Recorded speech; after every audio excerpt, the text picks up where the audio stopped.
గత వైసీపీ ప్రభుత్వంపై TUDA chairman dollars Diwakar Reddy తీవ్రస్థాయిలో ధ్వజమెత్తారు.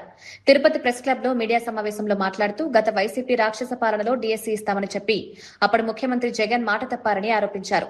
నిరుద్యోగ యువతకు ఉద్యోగాల విషయంలో వైసీపీ ప్రభుత్వం అన్యాయం చేసిందని విమర్శించారు. అయితే కూటమి ప్రభుత్వం అధికారంలోకి వచ్చిన తర్వాత ఇచ్చిన హామీ మేరకు డీఎస్సీ నిర్వహించి వేలాది మంది నిరుద్యోగులకు ఉద్యోగావకాశాలు కల్పించిందన్నారు. అలాంటి తమ ప్రభుత్వంపై వైసీపీ నాయకులు ఆరోపణలు చేయడం సరికాదన్నారు. 2019 నుంచి 2024 వరకు ఎంత రాక్షస పాలన చూసాం. ఆ పాలనలో డిఎస్సి ఇస్తానని చెప్పి గత మాజీ ముఖ్యమంత్రి వైఎస్ జగన్మోహన్ రెడ్డి గారు ప్రజలందరినీ కూడా అప్పు పెట్టి వాళ్ళకి ఉద్యోగం లేకుండా పోగా మా ప్రభుత్వం వచ్చిన వెంటనే మా ముఖ్యమంత్రి శ్రీ నారా చంద్రబాబు నాయుడు గారు, మా యువనాయక్ నారా లోకేష్ గారు మరియు డిప్యూటీ సీఎం పవన్ కళ్యాణ్ గారు కూటమిగా డిఎస్సిని ఇంప్లిమెంట్ చేసి సుమారుగా 16,000 మంది పైగా ఉద్యోగాలు ఇచ్చారు. ఈ రోజైనా మీరు ఒకటి చూడండి, ఈ రోజు వీళ్ళంతా కూడా వైసీపీ వాళ్ళ మైండ్ గా మారుతున్నారు. ఈ రోజు ఇన్ని వేల మంది ఉద్యోగాలు ఇచ్చారు, ఎన్డీఏ కూటమికి మంచి పేరు వస్తుందని చెప్పేసి భావించి ఈ రోజు మనం చూస్తే ఏ కాంపిటీషన్స్ అయినా కూడా ఎంతో మంది పార్టిసిపేట్ చేస్తారు. దాంట్లో 4 to 5% ఆఫ్ పీపుల్ మాత్రమే పోస్టింగ్స్ కావచ్చు, స్పోర్ట్స్ ఎత్తుకుంటే అవార్డ్స్ కావచ్చు, విన్నర్స్ కావచ్చు, వాళ్ళు మాత్రం వస్తారు.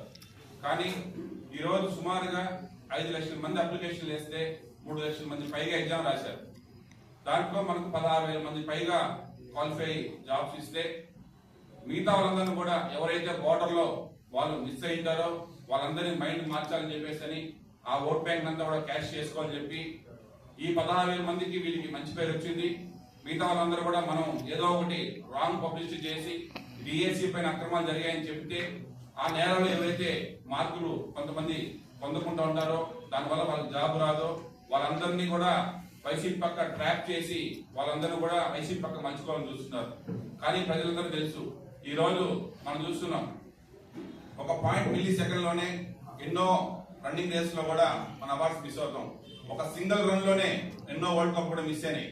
అట్లాంటిది ఎగ్జామ్ లో ఈ రోజు క్యాస్ట్ వైజ్ కావచ్చు, మెరిట్ వైజ్ కావచ్చు, వాళ్ళకి వచ్చిన మార్క్స్ వైజ్ కావచ్చు, ఒక చిన్న 1 or 2 మార్క్స్ లో కూడా ఎంతో మంది కూడా జాబ్స్ మిస్ అయ్యేటువంటి పరిస్థితి. సో అట్లాంటి నేరాలు ఎవరైతే వచ్చారో వాళ్ళందరినీ కూడా వాళ్ళు ఎన్కాష్ చేసుకొని వాళ్ళు మైండ్ డైవర్ట్ చేసి ఈ రోజు వైసీపీ తరఫున వాళ్ళు మార్పులు చేయాలనుకుంటారు. కానీ ప్రజలందరూ తెలుసు, ఈ రోజు ఎన్డీఏ కూటమి వచ్చిన తర్వాత రాష్ట్రం ఏ విధంగా ఉండదో మీకు అందరూ తెలుసు. నాకు తెలియక అడుగుతున్నాను, ప్రతి ఒక్కరు అంటున్నారు, ఈరోజు చిన్నవాడు కానించి పెద్దవాడు వరకు ఆనందంగా తిరిగేది వైసీపీకి ఇష్టం లేదా? వారి ప్రజలందరూ ఆనందంగా ఉండటం వైసీపీకి ఆనందంగా లేదా? రాష్ట్రం డెవలప్ అవ్వడం వైసీపీకి ఆనందంగా లేదా? అసలు వాళ్ళ ప్రాబ్లం ఏంటి? మాట వస్తే మా యువనాయక్ నారా లోకేష్ గాని రిజైన్ చేయి అంటారు. ఎందుకోసం రిజైన్ చేయాలా? ఈ రోజు ఆంధ్ర రాష్ట్రంలో ఎవ్వరు కష్టపడినంతగా రాత్రి పొగలు మొత్తం కష్టపడి తిరుగుతూ ఈ రోజు